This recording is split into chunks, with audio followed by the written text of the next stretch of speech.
Welcome to Man Robo. Man Robo ప్రేక్షకులకు స్వాగతం. తెలుగు కవిత్వానికి అందమైన రెక్కలు తొడిగి భావకవిత నికుంజంలో వివరించిన ఆంధ్ర శెల్లి దేవులపల్లి శాస్త్రి వర్ధంతి నేడు.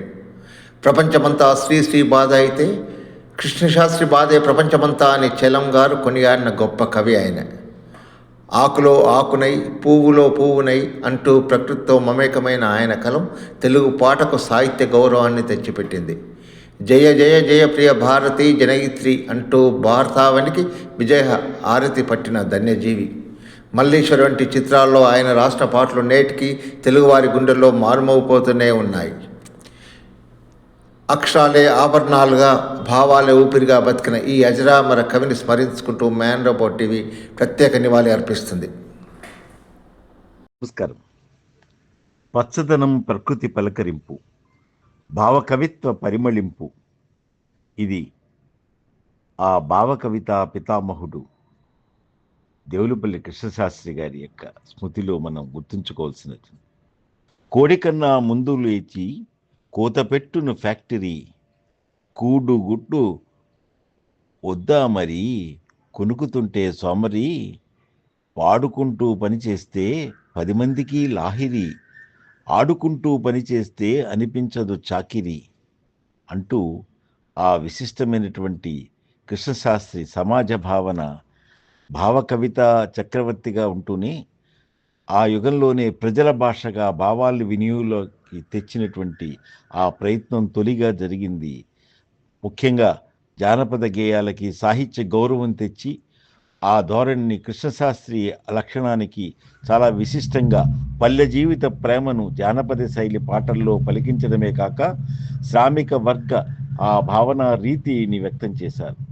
కలుసుంటే మనం మనం, పనిచేస్తే క్షణం క్షణం, అందరికీ సుఖం సుఖం అంటూ సమాజ ప్రగతిశీల భావన, అనుభూతి. ఓ గున్నాసారి గున్నమ్మ అంటూ జానపద గేయ నుడికారం, శైలీ వైవిధ్యం, ధనంతో ప్రేమ కలుషం కాకూడదు అన్నటువంటి ఆత్మీయతాభావం వినియోగించిన ఒక తొలి భావకవి కృష్ణశాస్త్రి కావడం విశేషం. అందరూ కూడా ఈ మనసున మల్లెల మాలలుగిన అంటూ, అలాగే వసంత హేళ వసుత సంతసాల ఆ ప్రకృతితోటి మనం ఎన్నెన్నో పాటలు అయినవి. అలాంటివి ఎన్నో సినీ గీతాల్లో ఉన్నటువంటి విశిష్టత కానీ, ముఖ్యంగా కృష్ణపక్షం ఆ కవితా విన్యాసం కానీ, ఊర్వశి దిగిరాను దిగిరాను ఇలా వాటితో చెప్తారే కానీ ఈలో ఉన్నటువంటి ఆ మమత మానవతావాదం, దాని యొక్క విశిష్టత ఎంత గొప్పగా. వేణీకుంజం నాటికలో కూడా దళిత స్త్రీ వీరమ్మ ప్రేమని, భూస్వామి దౌర్జన్యంపై వర్ణనలో ఆ ప్రగతి భావనను పలికించినటువంటి వాడు. హరిజన్ హోం సేవా కళావంతుల వివాహ సంస్థ కృషి కూడా దేవులపల్లిని సంస్కర్తగా నిలుపుతాయి. ఆయన ఎందుకంటే ఆ బ్రహ్మ సమాజం తన యొక్క ఉద్యోగాన్ని కూడా మానేసి బిఆర్ కళాశాలలో కూడా ఆయన అధ్యాపూర్తి చేశారు. ఆయన ఎంతో విశిష్టమైనటువంటి దేశభక్తిని, ఇటు ఆ పాటల పల్లవిగా ఉన్నటువంటి విశిష్టతతోటి చక్కటి ప్రకృతి గీతాల్ని భావకవిత విన్యాసంగా చైతన్య రథంలోని శ్యామపత్ర పదం పైన ఆ వచ్చేదెవరని, అది ఆమని కుసుమ లతాపతాక కోయిలబాక వా వా ఎన్నాళ్లకు రాక అంటూ వసంతం రావాలంటే తూర్పు దిశ బంగారు తలుపు ఓరగా తెరవాలట, బారులుగా నరనారులు వాకిట నిలవాలట, ద్వారము కడ చిరునవ్వుల హారతులెత్తి లోనికి దయసేయమంటూ రమ్మని పిలవాలట, మాటల పాటల పరిమళంపులో ఆ పోహళింపు తేట ఆకాశంలో తేలేటి మబ్బులని రూపుకట్టిస్తూ కృష్ణశాస్త్రి తేటి చిరుపాటల సెలయేటి కెరటాలు కన్నెవలపులు, ఆ చెప్పాలంటే ఆ నును మంచు తీవసానుల కింద వెన్నెల వెలందిలో మునిగిపోయిన మబ్బుతునకలతో కృష్ణశాస్త్రి పల్లకి ఆ ప్రేరేపించే జ్ఞాపకంగా ఉంటుంది. ఆ పల్లకీలో మన ఊరేగిస్తుంది ఆ భావ కవిత్వం. అదే ఆ భావకవి యొక్క పరిమళింపులో భావకవితా పితామహుడైన దేవులపల్లి వినిపించినట్టు విశిష్టత.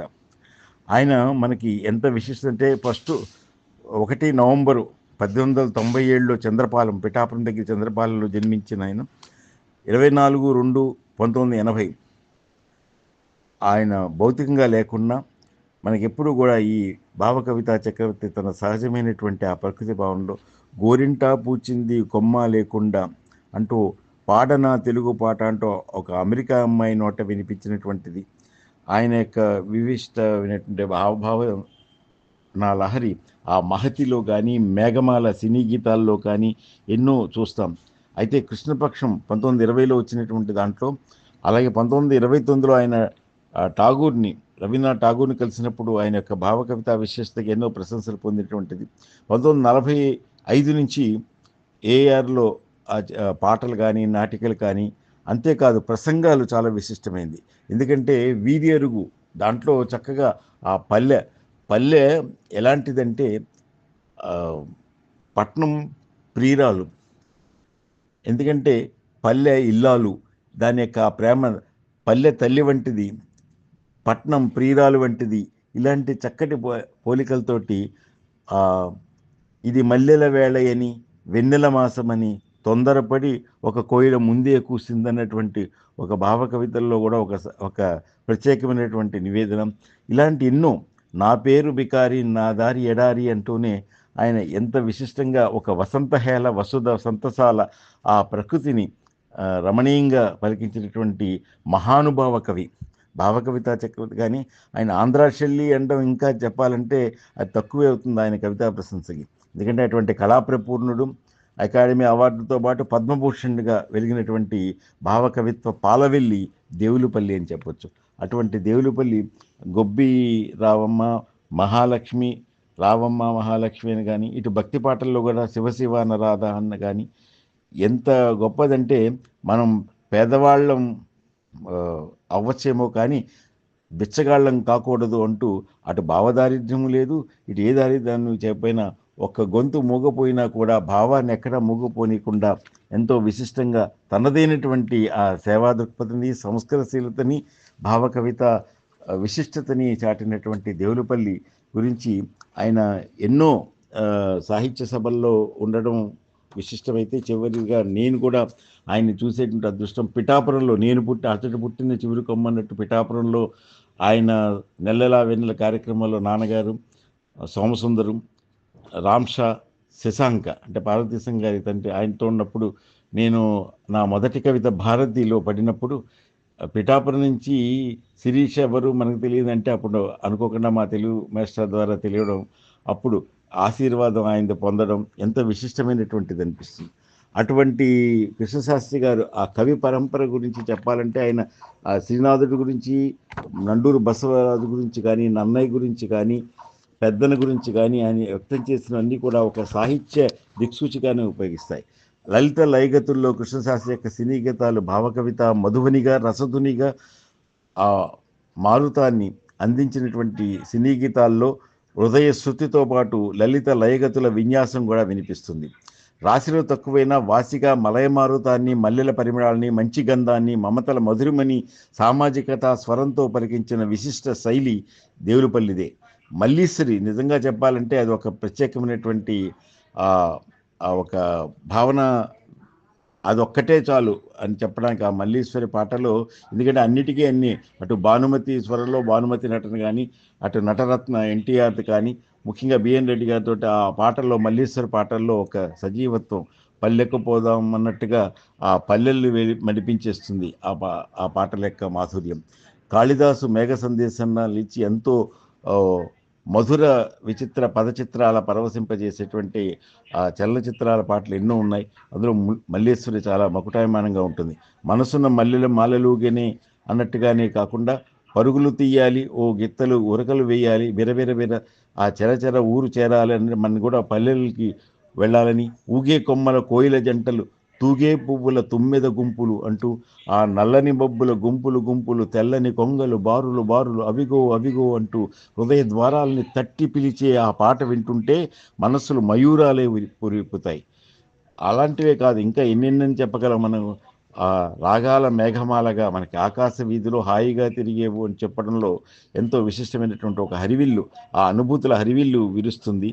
అవన్నీ కూడా ఆచంద్ర తార్కారంగా, ఆ చిత్ర తారార్కంగా నిలుస్తాయని చెప్పచ్చు. సుఖదుఖాల్లో ఇది మల్లె వేడని, ఇది వెన్నెల మాసమని, తొందరపడి అన్న అటు ఆ పాటలో ఇస్తే మనకి అందులో ద్వారానికి తారామణిహారం, ఆరతి వెన్నెల కర్పూరం అన్నది ఒక చక్కటి ప్రయోగం. మరిగిపోయేది మానవ హృదయం, కరుణ లేనిది చల్లని దైవం అన్న గీతం నిజంగా ఎంతో ఫిలాసఫీని మరెంతో సింబాలిక్గా అందించినటువంటి ఆ మరువలేని పాటగా నిలుస్తుంది. మేడంటే మేడే కాదు, గూడుంటే గూడే కాదు, పదిలంగా అల్లుకున్న పొదరిల్లు మాది, నేనైతే ఆకు కొమ్మ, తానైతే వెన్నెల వెల్ల, పదిలంగా పూచిన నేసిన పొదరిల్లు అంటూ అటు హరివిల్లులు, పొదరిల్లు, విరిజల్లు అన్నీ కురుస్తాయి ఆయన కవిత్వంలో. అంతటి విశిష్టమైనటువంటి చుక్కలతో చెప్పాలని ఉంది అంటూ ఆ మమతల వెన్నెల్ని చిందించినటువంటి విశిష్టమైన ఆ కవిత, భావకవిత చక్రవర్తి దేవులపల్లి ఎప్పుడు కూడా విశిష్టమైనటువంటిది. ఆయన యొక్క ఆ కళాశాల జీవితం పిఆర్ కళా అక్కడ నేను కూడా చదివాను, ఆయన అధ్యాపకత్వం వహించింది. అలాగే కళాశాల యొక్క గీతం ఆయన రాసిన ఒక విశిష్ట దేశభక్తి గీతం జయ జయ ప్రియ భారత జనయిత్రి. నిజానికి అది ఒక జాతీయ గీతం కావాల్సిందే, ఆంధ్రుడైపోయడం వలన అటు బెంగాలీకి జనగణమనకి అందింది. కానీ లేకపోతే జయ జయ ప్రియ భారత జనయిత్రి ఒక జాతీయ స్థాయిలో ఆ జాతీయ గీతంగా ఉండవలసినటువంటి విశిష్ట భావన. ఆయన బ్రహ్మ సమాజం ప్రభావం కూడా 1932 నుంచి 41 వరకు ఆయనకి ఎంతో సన్మానాలు కూడా ఇక్కడ జరిగినటువంటిది. ముఖ్యంగా ఆయన చేసినటువంటి విశిష్టమైనది ఏంటంటే ఆయన ఇంటిని కూడా చంద్రపాలెంలో స్కూల్కి ఇచ్చారు. అంతేకాదు హరిజనోద్ధరణ కానీ సంస్కర్తగా కానీ అలా ఉన్న ఆయన పద్మభూషణ్ 1978లో వస్తే ఆ కవితా స్వర్ణోత్సవం 75లో జరిగినప్పుడు ఎంత విశిష్టమైనటువంటి ఆ ప్రక్రియ, అందులో నేను సైతం అంటూ ఒక అనుభూతిని పొందినటువంటి ఆనందం కనిపిస్తుంది. ఆయన ఎన్నెన్ని జానపద ఆకులో ఆకునై, పువ్వులో పువ్వునై, కొమ్మలో కొమ్మనై, నునులేత రెమ్మనే అని మన్ను కూడా ఆ వెంట తీసుకున్నట్టుగా అనిపిస్తుంది. కులం దాటి, మతం దాటి, కొద్ది గొప్ప దాటి, సమభోగం సమభాగ్యం సమభోగం, ఆ నవ సంస్కృతి సమసంస్కృతి, ఆనాటి కొత్త కాంతిగా భరతావరి నిండా ఎత్తండోయ్ ఎత్తండోయ్ స్వాతంత్రపు జెండా అని ఆ స్వాతంత్రపు రథాన్ని ఆ మంగళ కాహళిగా నడిపించిన వాడే. శబ్దం పలకడమే కాదు పాడుతుంది అనిపించినటువంటి ఆ విశిష్ట భావన అది కృష్ణశాస్త్రి గారిదే. మను చరిత్ర మధువు, భారతం అమృతం అంటారు ఆయన. వేషం సృష్టించలేదు, ప్రేమే సృష్టిస్తుంది కనుక ఆ ప్రేమని మనలో పెంచుకోవాలన్నటువంటిది. కొత్త కోవెల 4 దిక్కుల నడిమి ఈల, మానవ నవ మానవ నీవు నిలిచిన నెలవే కోవెల, నీ విలలో లోకాన దీపమాలిక అంటూ ఒక కొత్త కోవెలను తెరిచినటువంటి. కమ్మగా బతికితే గాంధీ యుగం, మనిషి కడుపు నిండా తింటే గాంధీ జగం, పరమార్థమే మతం, మర్యాదయే ఆ ధనం అని చెప్పిన వాడు. అలాగ నారాయణ నారాయణ అల్లా అల్లా, మా పాలిట తండ్రి నీ పిల్లలమే మెల్లా అంటూ ఎంత గొప్పది. అది అంతెందుకు ఆ జయ జయ ప్రియ భారత జనయిత్రిలో ఎంత విశిష్టమైనటువంటి భావుకతతో ఉన్నటువంటి ఆ జాతీయ గీతం. అటువంటి దేవులపల్లి కృష్ణశాస్త్రి గారి యొక్క ఆ స్మృతిలో ఆయనకి సహృదయ నివాళి అర్పిస్తూ భవదీయుడు డాక్టర్ వేదు శ్రీరామ్ శర్మ, శిరీష.